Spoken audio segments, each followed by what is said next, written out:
आमच्या झाडावर पपया पिकल्या. मला आनंद होतोय. आनंद याच्यासाठी होतोय की माझी मुलं येतील आता 2 दिवसात आणि पपया पिकल्यात याचा मला आनंद होतोय. आता हे उतरलेत खाली. आता यांच्या हाताला लागतात काय ते बघूया. पपया खूप उंचावर आहेत आणि हे किती खाली आहेत बघा. हे बघा, टेबल घेतला नाही आहे, पण टेबलावरून हात पोचेल काय तर माहिती नाही.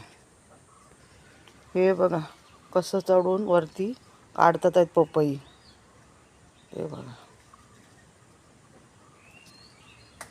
पपई काढला नाही पण खाली पडला बघा. त्यांना उभं राहायलाच जमत नाही. आता दुसरे काढतात आहे, ते काढा.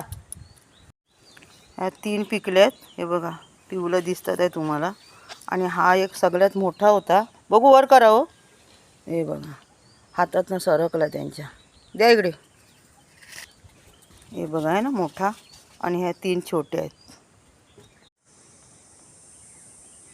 बघा किती मोठी पपई आहे आणि पिकली आहे झाडावरच. आता ही 2 दिवस झाकून ठेवली ना मस्त पिकेल आणि गोड एकदम आहेत पपया.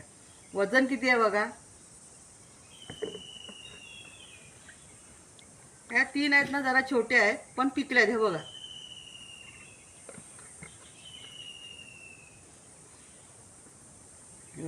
एवढं छोटं आहे तरी पिकलंय बघा किती. आता माझी 2 दिवसांनी मुलं येतील मग त्यांना मस्त मिळेल खायला. आहे की नाही मजा. एक दिवस केली, एक दिवस पपया, एक दिवस पेरू, चिक्कू. आहे की नाही मजा. रोज काय ना काय फळं मिळतातच मिळतात. आता आणि आंबे, काजू, फणस हे तर आहेच चालू. होय की नाही. आहे की नाही मजा कोकणामध्ये. माझा व्हिडिओ आवडला तर नक्की माझ्या व्हिडिओला लाईक करा, चॅनलला सबस्क्राईब करा. आता भेटूया पुढच्या व्हिडिओत. धन्यवाद.